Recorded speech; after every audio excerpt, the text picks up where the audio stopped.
Episode 129 of Australia's #1 marketing show. This time, I have a fireside chat with a marketing action taker. I've got a Kylie Minogue update. Plus, I found out why Seth Godin may have knocked me back. Welcome to the Small Business Big Marketing Show, where successful small business owners share their secrets to take your marketing to the next level. Now here's your host, Tim Reid. G'day everyone, and welcome back to episode 129 of Australia's favourite marketing show. I'm your host, Timbo Reid. You right there are a motivated small business owner, and a very attractive one at that. And we are brought to you by the very good folk at Net Registry, who help you get your business sorted online. And I want to welcome everyone also from the Flying Solo community. Hey, as we go to air, we are the #1 marketing show in the business section, actually. The #1 business show in the iTunes store, just above TED. Hey, love that. So thank you for that. And thank you for everyone, all of you know who you are, who have left a written listener review in my iTunes listing. I really appreciate that. I read every single one of them. iTunes doesn't allow me to reply, but I appreciate them from the bottom of my little old heart. Now, let's get stuck into this. Some updates, which I will do post the interview. Suffice to say that I'll give you an update on what's happening with John Dingledye, the guy I interviewed last time in the last episode, who's trying to get a date with Kylie Minogue for all the right reasons. Stay tuned for an update there. I will also share with you a little bit of an update on me trying to get Seth Godin onto the show. A listener has pointed me in the direction of some points of view Seth has about why he may have declined coming on this show and or other shows like this. So stay tuned for that. That will be after the interview. I've got some great interviews coming up, which I'll share with you as well. Now, some exciting news, guys. The Small Business Big Marketing Forum has been in the making for a number of weeks now. It is now live. Yep. It is there. Go to smallbusinessbigmarketing.com, and on the right-hand side, there will be a banner ad that says Forum. And I'm excited about this. This is my opportunity to hang out with you guys on pretty much a daily basis. I'll be going in there. You can ask questions. I will post my answers. And the intent is that over time, there will be discussion amongst all of us, not just me to you and you to me, but a whole lot of motivated small business owners getting in there and sharing their marketing ideas, questions, thoughts, conundrums. If you head over to smallbusinessbigmarketing.com, you can sign up. It is a massive, it's expensive. I'm sorry, guys. Yeah, I know. Drum roll for the price. It is a massive $49. There it is. Starting off $49. It will get expensive over time, but to get this thing off the ground, it's $49 recurring on a monthly basis.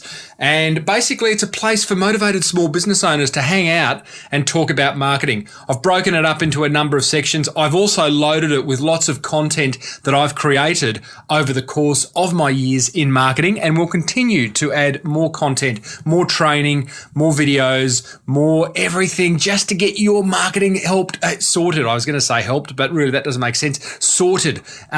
So join me. I am going to limit the amount of members first up, so we get a bit of traction. I'm probably going to limit it around 40. Haven't decided that yet as this goes to air, but I'm really keen to see some of you guys in there. So head on over to smallbusinessbigmarketing.com. Hit on the forum button on the right-hand side. You'll see a video where I take you through the forum. You can see inside it what it looks like, and then I will see you on the other side. All right. Guys, before we get stuck into this interview, which I'm really excited about, it's actually another inspiring interview, a bit like last week's with John Dingledye.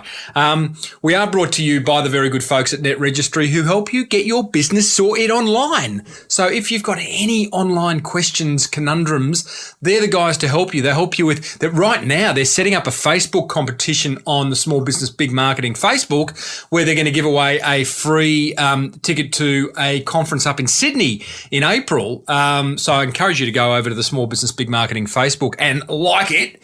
And there's going to be competitions happening, and Net Registry is setting that up at the moment. They're great for SEO, web design and development, hosting, domain name registration, you name it. Head over to netregistry.com.au. Okay, today's guest. I'm excited about this. This is Small Business Big Marketing, right? That's the name of the show, and the name says it all. And my guest today, Peita Dimantidis. I always struggle with long names. Peita Dimantidis is from a financial planning company called Caboodle Financial Services, which she has just renamed from Delta. Okay, now, Peita attended a workshop, a talk, a 90-minute talk I gave last year in Sydney, in which I shared some marketing gold amongst a room of, I can't remember, maybe 100 financial planners and financial advisors. And I talked a lot about, all that stuff I shared. Get your message right first before you worry about where to put it. Work on identifying the key pillars of your brand. Be true to what your business stands for. All that marketing goodness I shared at this 90-minute keynote that I gave. Now, Peita is one of those rare beasts. And I say that lovingly, Peita. She's a lovely lady, but she's one of those rare beasts that picked up the information and absolutely implemented it to the T. It was incredible. So she's gone back. She has done the work on her brand. She has renamed her business, redesigned her brand, her logo, her livery, her whole corporate ID, and then gone about new website, new Facebook, videos, YouTube channel. She's blogging. She is away. So this is just a wonderful story of a small business doing big marketing. She's just ticking all the right boxes. She's taking all the right steps, okay? So I know a lot of my interviews are with really successful small business owners that I have fireside chats with around how did they build such an empire and what role did marketing play. Other times I have interviews with people who I think are providing great services to the small business community, like Chris Savage from Wistia recently. This is an interview about a motivated small business owner like you, like me, who has listened, has done some reading, who has attended a presentation and is now has now got the guts to implement. And I mean that. It takes courage. It takes courage to stop, draw a line in the sand and say, you know what? I'm going to do my marketing differently. I'm going to treat it seriously and I'm going to help it grow my business, because that's what marketing does. It helps grow your business. Peita's done all that. I know I'm rattling on, but it is exciting. This is not groundbreaking stuff. It's inspiring stuff. It's about action. And if you go to the show notes for this episode, I'll have all the links to Peita's website, to her Facebook, to her YouTube channel, and you can see all the stuff that she's created, all the marketing touch points that she's created. And she is loving it. She's injected a personality into her business that didn't exist previously. And now it represents who she is and the people that work there. And she's loving it. It's created a whole new energy, a whole new dynamic. Enough from me. Let's hear what Peita Dimantidis from Caboodle Financial Services has to say about how she went about it. Peita Dimantidis from Caboodle Financial Services. Thanks for popping into the Small Business Big Marketing studio. You're very welcome. Hey, now, you've had a bit of a marketing makeover, and we've got a fair bit of ground to cover, I'm thinking. So what I want to do is start by reflecting back to where you were a few, weeks or months ago?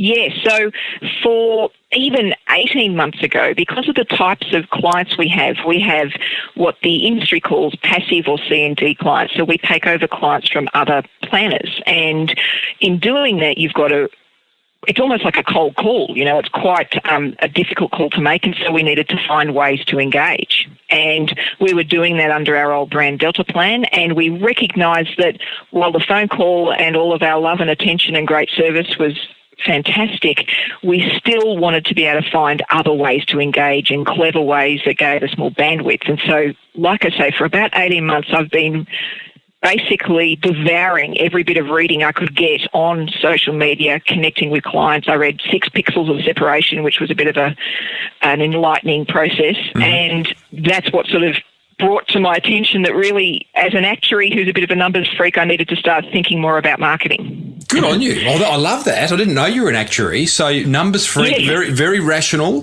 very calculated. So to go down the path you're on is even more interesting. You know, like Delta Plan. So you had this business called Delta Plan. I always thought Delta a very 1983 type word. Where'd the name come from? Well, as you can tell by my long and difficult surname, I married a good Greek boy. Uh-huh. And Delta in maths is the difference or the change. And so it was about, making a difference to clients, which, of course, is not clear in the brand. And really, I don't think there's any client that's ever got that message from the brand. But what happens with your name, like anything, is you just sort of run with it and then it becomes who you are. Yeah. There's 2 schools of arguments with names where you go, you got to get the right name or just get a name and put the energy into it and it'll come to life. As I say to anyone who wants to listen, Apple used to be a piece of fruit. Yeah, absolutely. So, but, look, I don't know you. I've met you a couple of times, Peter, but, I'm thinking Delta Plan didn't reflect you as the business owner, didn't reflect your personality, didn't reflect what you were about. Exactly. And what I'd realised, and this is what happened a few months ago, was I had struggled to get a web presence for us, even though I was keen to do it and we knew we needed to and we knew it was the next big thing for us. We knew that would take us on the next step. I just couldn't get it over the line. And I didn't have a good reason. We are the most logical, structured and project-oriented people you'll ever meet. And so the fact that this couldn't get done was a bit of a mystery. And what became clear... Yeah, go on. What became clear was like you say, Delta Plan didn't reflect me and what I was trying to do with the website. And so it was holding me back. So do you think that was it? It's interesting because every small business owner has a blockage. Often it's either lack of time, money, or resources lack of time, money, knowledge in order to do great marketing. And you just couldn't put your finger on what exactly was stopping you from going forward. No, and in fact, the first little hint was I've got a staff member that is one of those long-standing financial services people. She's been in the game longer than anybody I've ever met. She's a fantastic support person in our team, and she commented a couple of times that, Peter, really the thing we do differently is about your personality, Peter, and the way you explain things, the way you really simplify things for people, explain it in their language, make them feel comfortable, and we're not capturing that somehow. How do we bottle it? Was her expression. Good. That is such a great insight. And particularly from somebody who, from her perspective, marketing is, that's that weird stuff. Yeah. They're a bit strange, those people. So I thought that was really interesting that she came up with that. And so that's what... those things sort of percolate in your mind, and then with the crystallisation of the work that we did through the Better Business Forum, with yourself, and it suddenly dawned on us, well, hold on, we need the brand to be the first part of that bottling process. Yeah. You've got to start capture that personality. Yeah, well, message first, medium second, and the first part of message is understanding what your brand's all about. So, yes. Yeah, that's brilliant. And in fact, that staff member who identified the fact that you simplify things, that alone, simplification as a marketing strategy is really powerful. And you operate in the financial services industry, full of jargon, full of potential complication, full of fear on behalf of people who are handing you their life savings to make sure that they have enough money for the rest of their lives. If you've got that talent, then actually making it part of your strategy is really powerful. And you've clearly done that with the new name Caboodle and all it's about, which we will get to. So now I run the risk of, I'm not expecting you to say, what you said at the Better Business Forum, Timbo, is therefore led to all these changes. So I'm kind of walking the line here but it could prove to be a really good testimonial for me. But what was that epiphany? You've done a lot of reading. You had a staff member tap you on the shoulder and say, Delta Plan doesn't really represent who you are, who we are. Where was that Tell us about that moment where you've gone, I've got to run back to the office and make some changes.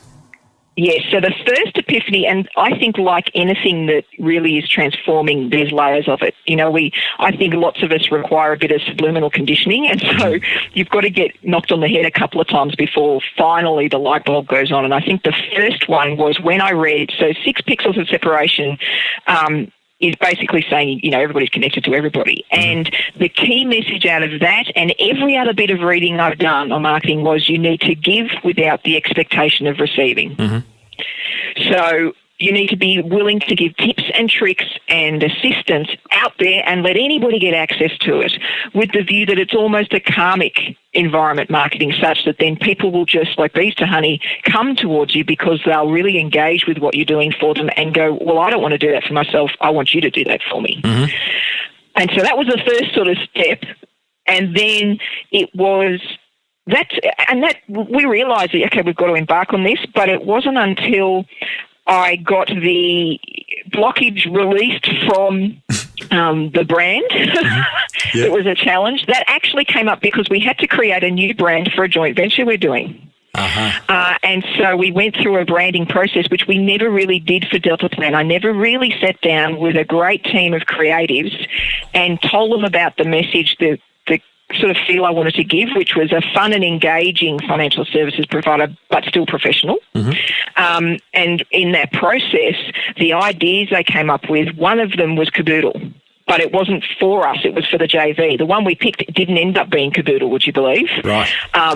But that just raised, both my business partner and I quietly afterwards said, I really hope that the team in the JV don't pick Caboodle because we really like that. That really captures it.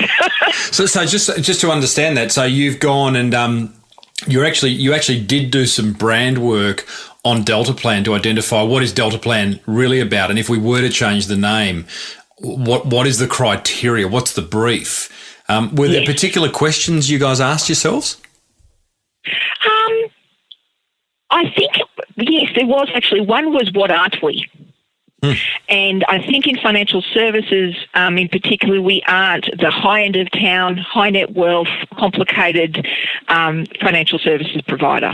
So by clarifying that, it then helped us get to the core of what we did want to be, which was really welcoming, really engaging. We didn't want to be the type of people that maybe a client was sort of nervous about meeting with, like you might be sometimes with your accountant or your lawyer. You know how sometimes there's that, these people are really serious and intelligent and I'm a bit nervous. We didn't want that. We wanted the people to know that we had the smarts, but that we would engage with them in their language and make it a bit of fun. Okay, so what that you came learned, out of that process. Did you overtly identify some personality traits that you wanted to come through in the new brand? Certainly. So the fun and engaging was the key thing. Yep. So almost cheeky. Yep, love it. Playful, Well, again, playful was the word used. You know what you're doing already. It's really clear. And what people need to see is obviously some of the touch points you've created, which we'll put in the post that accompanies this interview. But what you've done is you're basically challenging the conventions of the category in which you operate. Yes. Yeah? Yes, and certainly I think what I would say is that I think there absolutely is a place for the other type of approach, which is a more serious and professional in the truly almost distant sense. Lots of clients actually want that. Yep. So I don't believe that that's something that we're doing the best thing and they're wrong. It's not that. It's just that I do think there's a huge portion of the market, and I've got some very good friends that fall into this category, that are just petrified of numbers and their money. And they're petrified of the people that talk about it. Yep. Yeah. The whole thing is traumatic. And every one of them calls me to talk about these things because, you can make them feel comfortable and relaxed about it. It's actually not that complex. When it comes down to it, most financial things aren't that complex if you can explain it the right way. Yeah. Well, okay, so you've identified what you're not. You got clear on how you want to be described, your personality of this new brand. Is there anything else that kind of formed the basis of then deciding that? Because what you actually didn't do, I thought you might have sat down and had a bit of a brainstorm and come up with 10 names, but this joint venture very kindly just dropped a name right in front of you in Caboodle that just worked. So again, did you see Caboodle and just go, whoa, that's it? let's hope it remains free.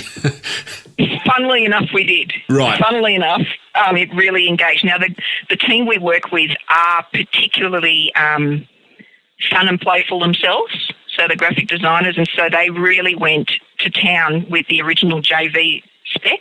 Yep. And the name we actually went with for the JV was Money Mates.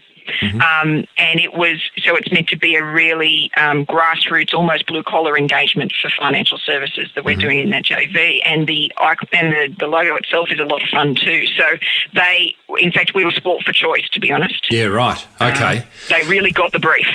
Love it. So you've already got, in terms of people to bring that to life, you had a creative agency, a graphic design company, was it?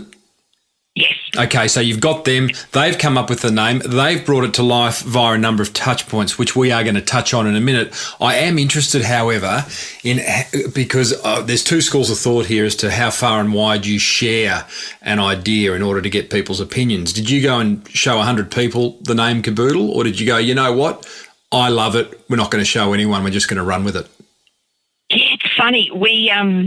So my business partner and I often have very diverse views of these things, so the way we respond to them are quite different. But in this case, we were 100% loving it. And so we ran it past sort of our small circle of family and friends. And what was a universal reaction to when we talked about it was a smile. Great. So even if the person went, oh, I don't know whether, financial services, is that a bit fun for financial services? Every one of them, when you said, well, the whole kit and caboodle, but you get a little smile. And I thought, okay, if we're trying to engage with people that we don't have a relationship with and we're trying to get an engagement, well, surely that's going to help. A smile's going to help. So important. You did it without maybe even knowing it, but often I see small business owners sharing something. They'll flick I often get it. They'll flick me a new website and say, what do you reckon? And I go, well, I can't give you what I reckon is really subjective and is based on my own kind of take on things. Whereas what you need to tell me is, why is that website like it is? What are you hoping to get from it? What was the brief? And you've clearly explained. If you just sent the word caboodle around, you would have got a completely different reaction. But if you give supporting reasons why, then people get it. Yeah. Love it. Yeah, absolutely. Okay, so we've got our name. You've then had it brought to life. I want to now sort of work our way through the various touch points that you've brought Caboodle to life in. Now, for anyone listening who's going, what's a touch point? Touch point literally is any point out in the marketplace where someone comes into contact with your business, with your brand, and I call them moments of truth, where it's a point in time where they can decide, I'm going to investigate further, or you know what, doesn't really resonate with me, I'll move on. So you've got a logo, you've had that design, you've then shared it across, what are we talking, stationery, business cards, PowerPoint template, letterhead?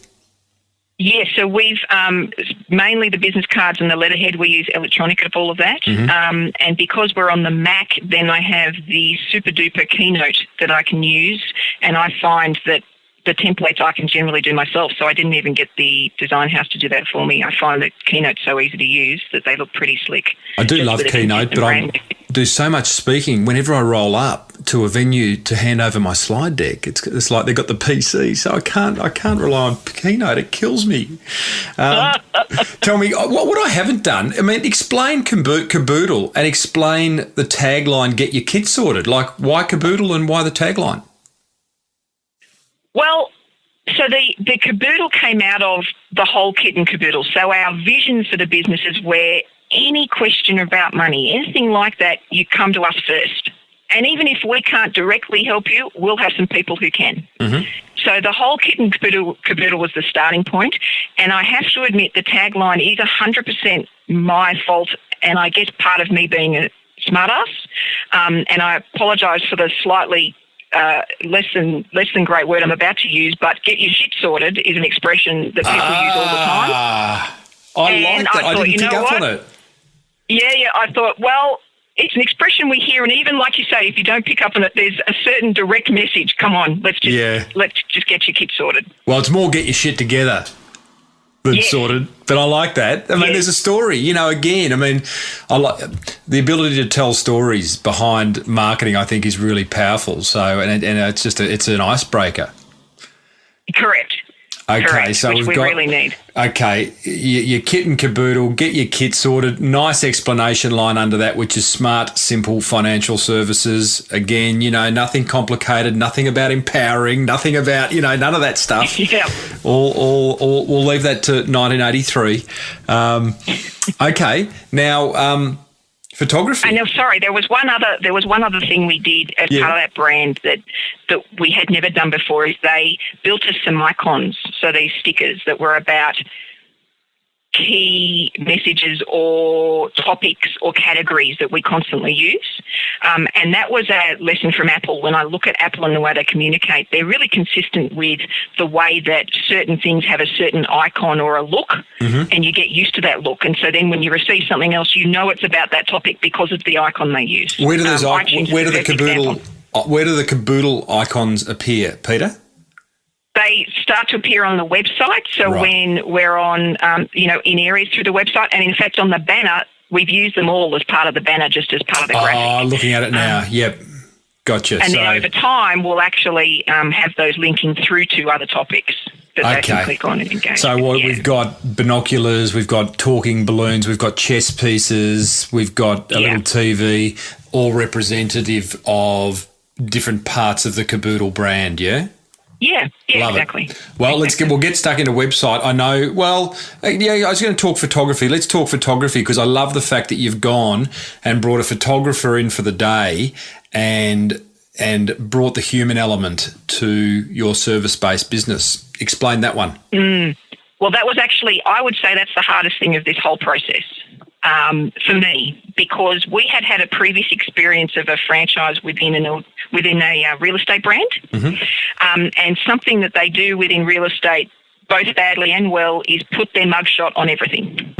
So you get a photo that's somewhat baggy of yourself with a coloured background, and off we go. We slap that onto everything, and so that process had made me paranoid about not using a headshot on anything. Yeah, the old leaning on the chin, the thinker pose. Yes, just horrific. And I had become probably overly sensitive to such a thing, and so I had resisted ever getting headshots done or anything like that.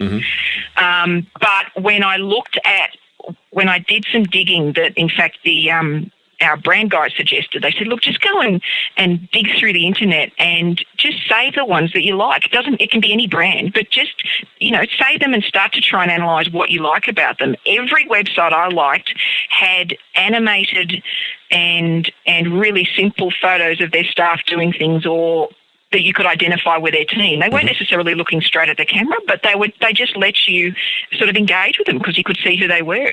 And I thought, okay, well, I need to take that message despite my resistance for getting photos done.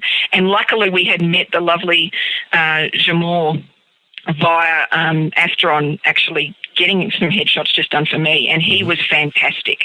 And I think that's probably key with getting those photos done, is the person doing it you need to really like and engage with. And we had one team member, in fact the same one that had the epiphany about, bottling the personality, who actually flat out refused initially. Wow. She really didn't want to get a photo taken. But with him, he got her giggling and laughing, and some of the best photos are actually of her. Well, it's a non-negotiable, this whole area, particularly service-based businesses, but I just think any business, introduce the team. People buy from people. Yeah. The amount and particularly for us, we do a lot over the phone, so they don't have the opportunity of actually meeting us. Yeah. Gosh, yeah. It's so powerful. And I'm looking at your page now, introducing the Caboodles, which is obviously the name you give to your staff. I love the fact that you're stretching this whole Caboodle name into other areas. And here you are jumping for joy in front of Luna Park. You're wandering along. There's some just individual shots. I mean, it just shows that you're human. It's great. Yes. So obviously these shots are then going to play out across potentially social media, your website, new business pitch documents, etc., etc. Exactly. And I sort of see it as a really great content source. We're always searching for that content. Well, this is just another bit of content that I can use. Yeah. How else have you used the Caboodle name? You've got the Caboodles, you've got the name Caboodle. Where else does it play out? We're thinking, and because this actually hasn't been launched to our clients yet, so we still, as far as our clients are concerned, that we're still Delta Plan, we're thinking that the clients are Caboodlers. Or that when we do interact with them and we sort of get their kit sorted, that they've been caboodled. And we think there's just a number of ways we can have some fun with that. Yeah. Even to the point one of the team actually would like to get some T-shirts, I've been caboodled. Absolutely.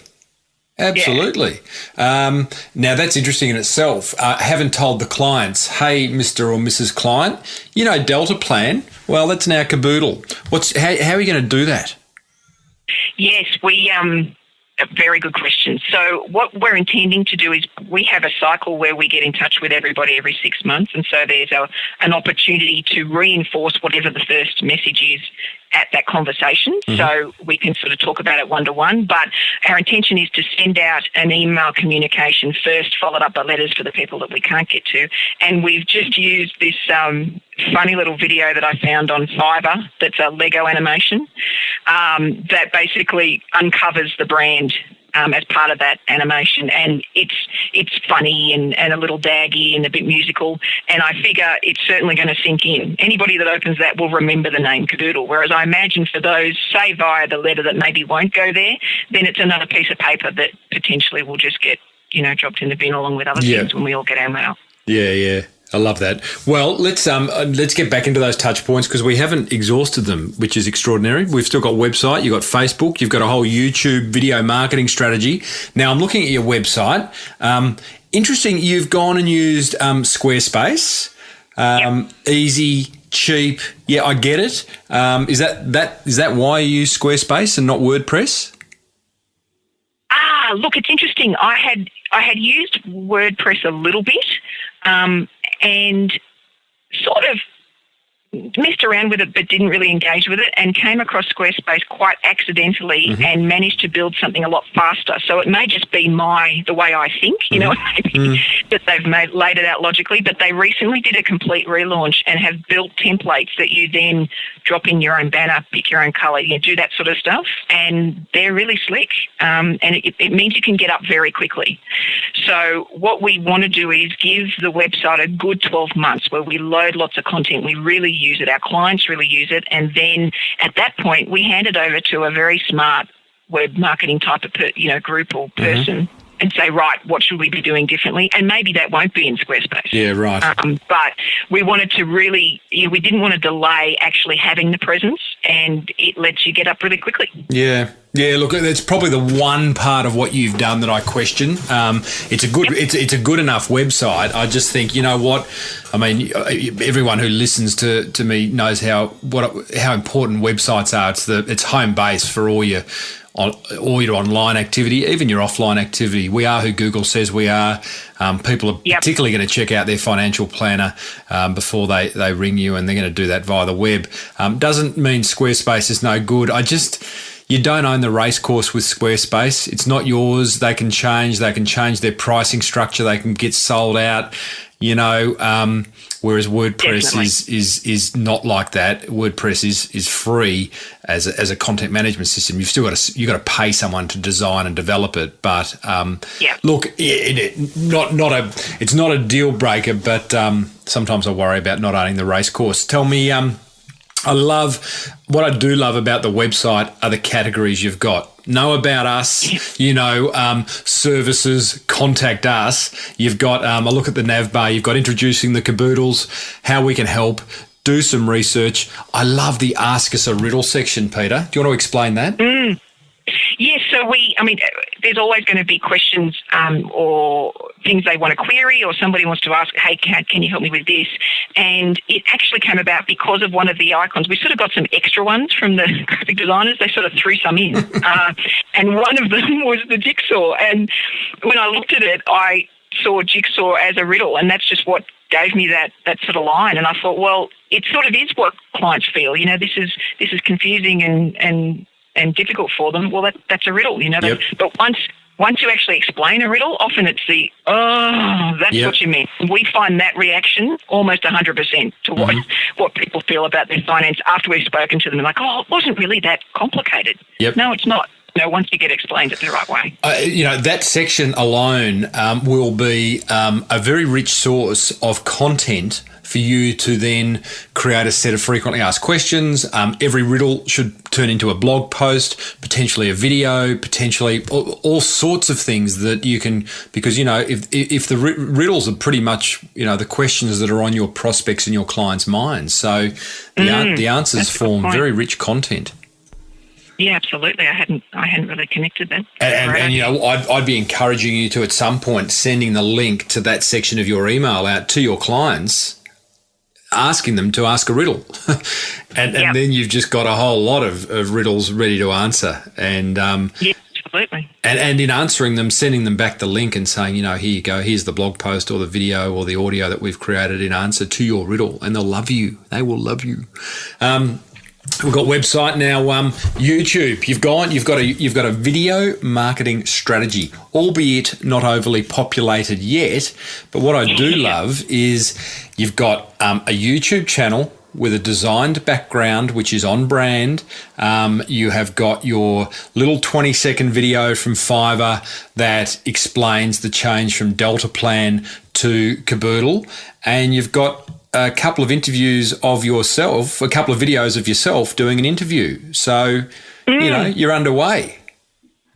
Yes, and look, I have to admit, prior to only the last few months, I hadn't really cottoned onto video as something so powerful. But But I suddenly realised that if I think about the key messages I've managed to absorb quickly, IT companies use this really well. So, Dropbox, all these guys that have got these great ideas that actually are quite simple, have these funky videos that are really easy to absorb, and they take, all of 30 seconds to 45 seconds and get a message across really quickly. And it just suddenly dawns that all of those explanations I give to clients about a topic that I repeat many hundreds of times are all things that I should be doing interviews on. Oh, yeah. Gosh, absolutely. You're not short of content, that's for sure. And, you must get asked the same question over and over and over again. And I just love, and you would have heard me talk about this at the Better Business series, where it's like, imagine being able to field a question from a client via a phone call or via an email or, at a live event, answering that question, but then saying, hey, listen, can I email you back a link in which I have actually a video response to that question where I go into even more detail?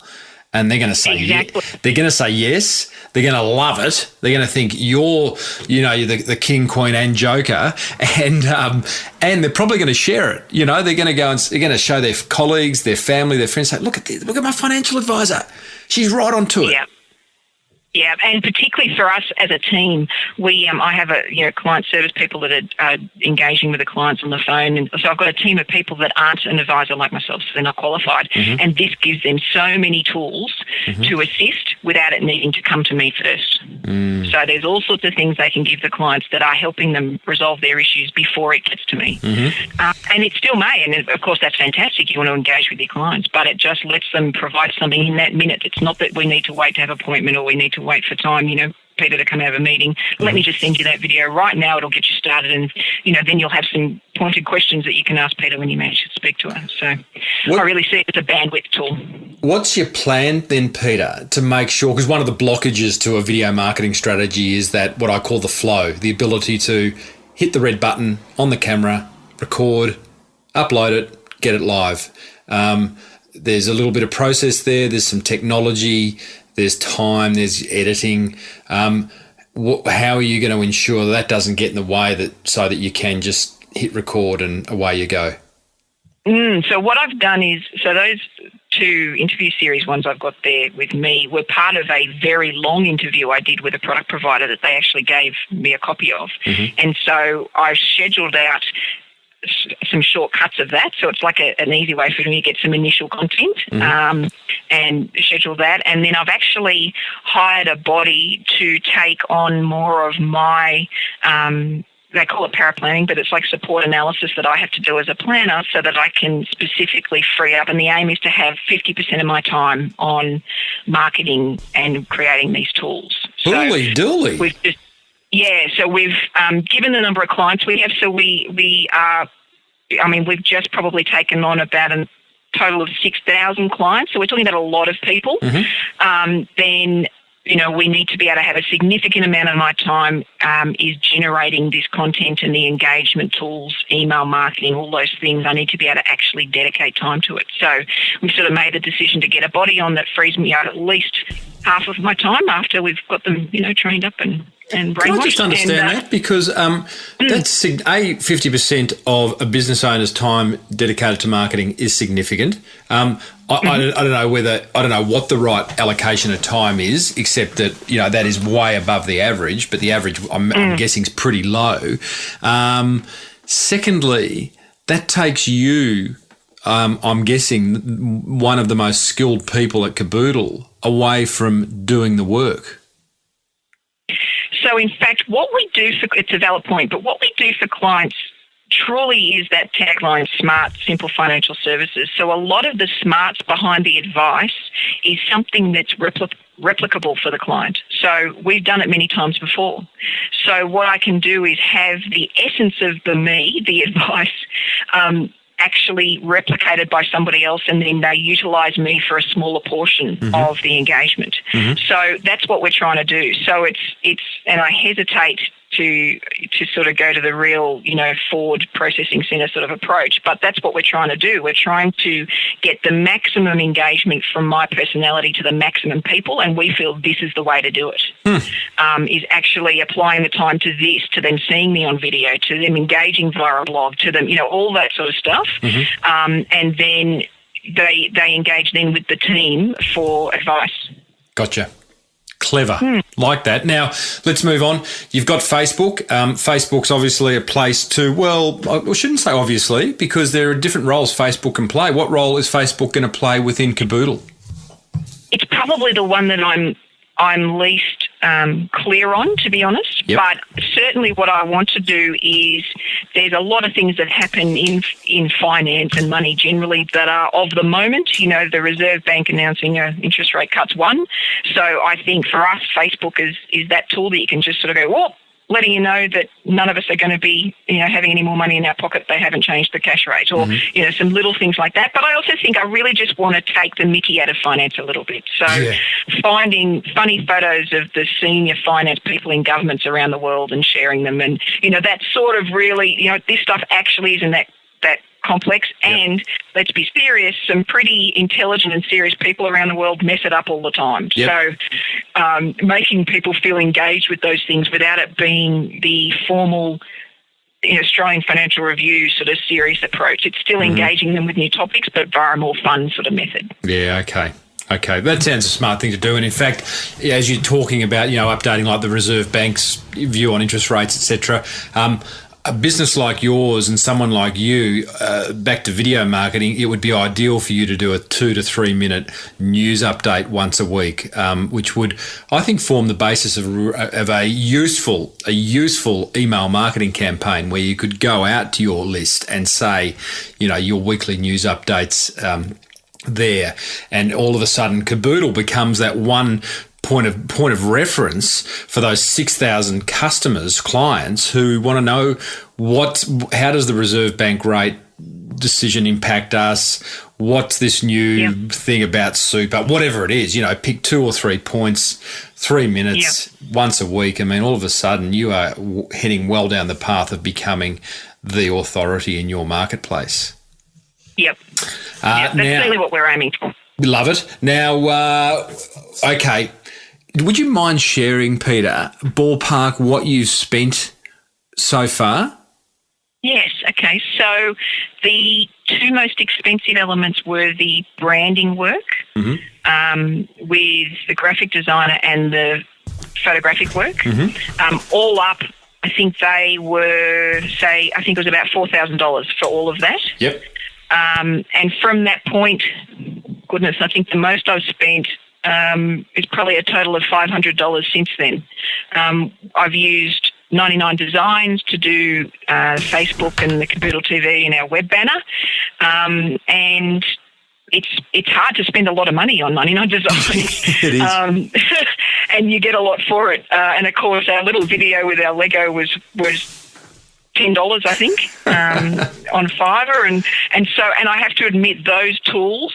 While I accept there's probably an evolution of some of those that you might use down the track where you spend a bit more depending on your audience. I just think they're so engaging and humorous and fun that as a business owner, can I say, it's fun doing it. Yeah, absolutely. And sometimes it gets a bit dry and a bit dull being a business owner. It's all the weight on the shoulders. And I have had the fun of cork, as my grandmother would say. I love that. You're doing this. So I think that's got to help. Well, sometimes I hesitate to when I'm standing in front of a group of serious business owners and reflecting on just how serious business is. Marketing is fun. Marketing should be fun. If you enjoy doing it, if you respect the power of good marketing and have a crack at it, then that will come through in the marketing outputs you create. I have no doubt about it. No doubt about it. Yeah. And, I'm just surprised at just how little time most small business owners put into their marketing. Now, marketing is such a broad term that you could argue that, well, anytime you're working on product or people or whatever it is, then that's marketing. But I guess what we're talking about here is pure marketing communications. And it should be fun, and it's your business, represent it properly. Absolutely, and I guess I've sort of seen this as an avenue throughout the business as like a toolbox for my team. And so the 50% we're talking about includes, campaigns on particular topics that can be supported throughout the different methods or the different communication styles. So we've sort of encapsulated all that other work that can sometimes be a bit all over the shop, to be honest. Let's send out a letter about this, or let's focus on that. We've sort of brought it all together and said this all needs to be part of a comms plan. Yep. And if we can get that right, then once again that subliminal conditioning thing starts to work, when people start to get consistent messages and get some confidence in the messages you're sending, which I think is important. It could be a premature question, this one, because you haven't launched it to your client base. So you haven't got that feedback, and that energy hasn't kind of found its way outside the front door yet. But, your staff obviously have clearly seen where you're taking the business. How's it impacted? What have you noticed that's different? Well, what we did do, while we haven't launched it to the staff, we did do a soft launch. I sort of used that funny term that restaurants use and clubs. They have a soft launch to sort of try it out. We did a soft launch to business partners, colleagues, family, friends. So we did basically an email that went out saying, we're really excited about this. We'd love you to take a look. We really want your feedback. Let us know. And it's been not only funny in that there's been people we had lost track of that have got back in touch because they saw this and engaged with it, but word has quietly spread. So I've had people call me that are sort of not necessarily part of my circle that you might come across at things, who said so-and-so mentioned they saw that TV channel you've now got, and I was wondering if you could talk to me about it. So it's had this little almost mini viral effect already. And out of an email marketing, so we just sent that little email out via MailChimp, and we had an 85% open rate and an over 50% click-through rate, which, as I understand it, is quite high. That is significantly high. Let me understand that a bit more, because 85% open is huge. So is that to your 6,000? No, so this is just to this soft launch. So that was a list of about 150. And how often do they receive an email from you? Never. Right. Aside from during business. Okay, so they're going, geez, Delta Plan have just sent me an email. I better open it. What the? Yeah, that's right. What's going on? Are they still around? Okay. Well, that's significant. That may drop away, but it's a challenge. It's a creative challenge. I mean, that's a topic in itself. Email marketing, of which I have one coming up on the Small Business Big Marketing Show. I've actually identified one of Australia's leading email marketing specialists. So lots of questions for him. Fantastic. Yeah. Peita, close to the end, maintaining the momentum. Have you got a plan in place? You've done some great work going from 1983 to 2013. And, you know, that's terribly rude of me, isn't it? But I always think Delta. No, I completely agree. You know, you've got this momentum. Things are underway. You're going to allocate 50% of your time to ensuring the marketing stays on track. Is there anything else that you've got in place? Have you got a 12-month calendar of events or something that keeps you accountable? So certainly I've got, you know, and I'm looking at right now on the wall, one of those calendars that you get for families where it's got like a column per family member. Yeah. You know, and so I've put on there the website versus the YouTube. So I've sort of put all of those channels up there and have over the next few months already put on dates and items that I want to have as key messages to get done, and we'll be filling out the rest of that for the year actually in basically the next few weeks, so that then in fact I can do what I like about doing that so far in advance is I can actually retrain my team on a topic. So if I do a video on a particular item, then in advance of that I can do a little training session and it engages the team in that as well. Brilliant. So yeah, let's just prepare them, have a bit of a profile for them for their training. And I have to admit the other thing we're doing is really engaging the team in their ideas for this, and they're having fun too. So each one of them have a part of their role is to, well, what are your questions about finance, and what don't you understand? Okay, tell me what you think we should have as a, you know, as a video, or should I interview you? You know, depending on their comfort level. So they're really getting into all of that, and I see as giving a bit of fun, you know, in their role as well. Yeah, great. Love it. Well, okay, just to finish off, what advice would you give to other small business owners who would like to follow in your footsteps of taking their marketing to the next level? I think the brand identity is fundamental.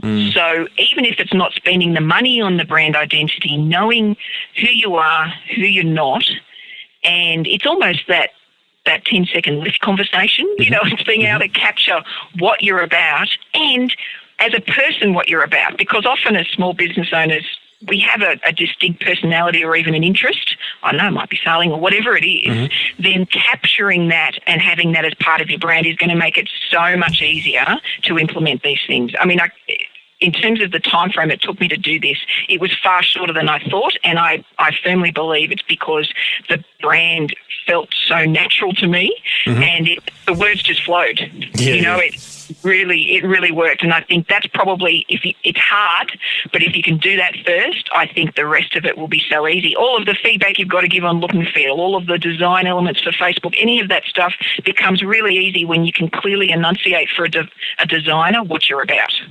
Would it be fair to say that on reflection, this type of marketing makeover seemed a whole lot bigger in your mind than it ended up being? Oh, yes.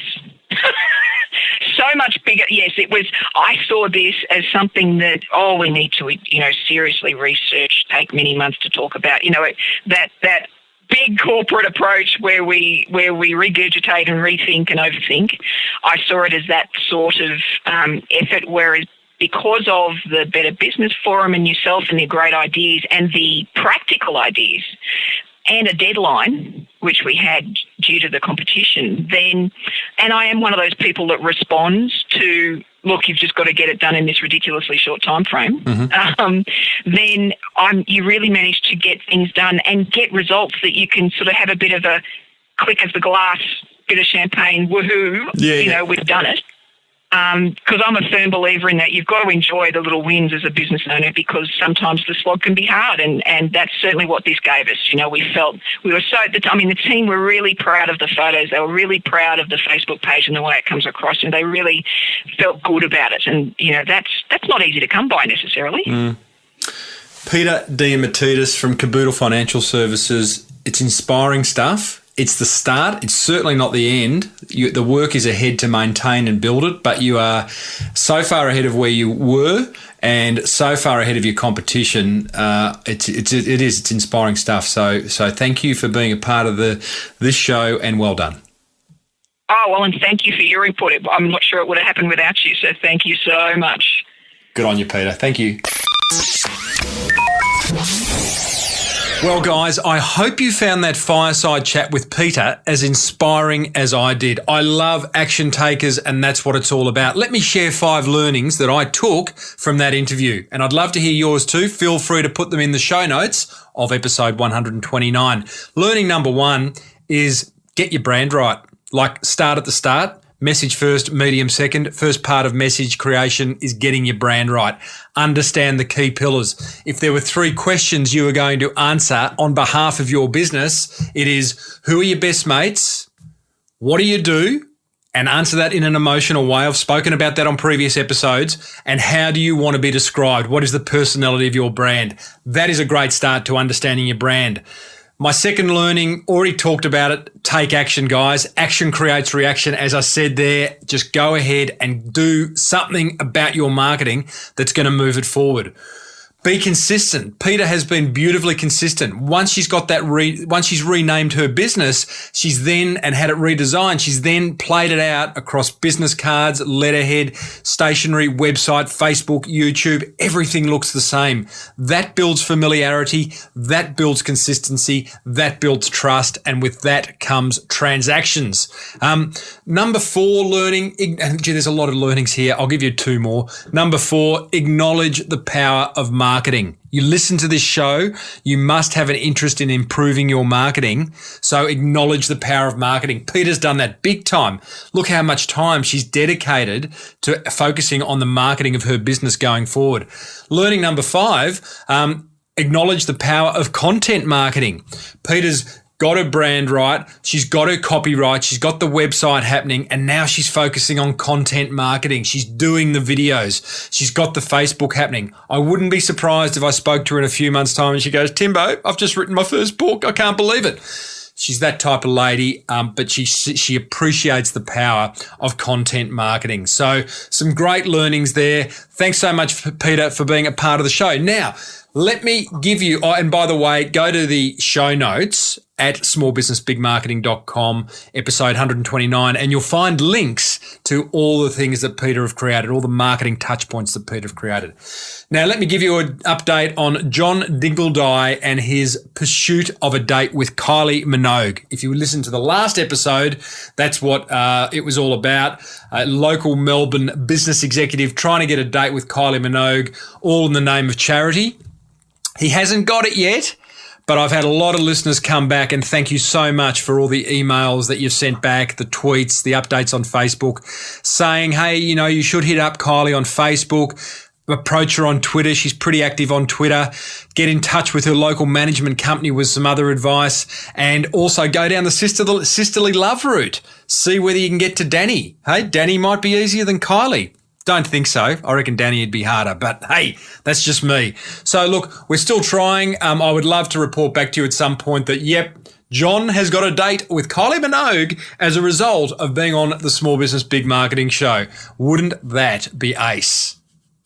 All right, now let me give you an update on the Seth Godin, I was going to say saga, but it's a bit of a project, really. A few episodes ago, I announced the fact that Seth had said no to coming onto my show. Very politely said no to coming on my show.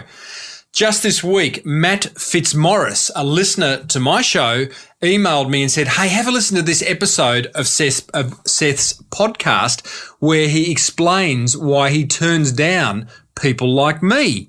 Now, I don't think I am one of the people he describes, but let me share what Seth says. And I was going to replay it in terms of what he says on his podcast, but I'm not sure Seth would allow that, and I'd rather get this out. So let me kind of summarize what he says.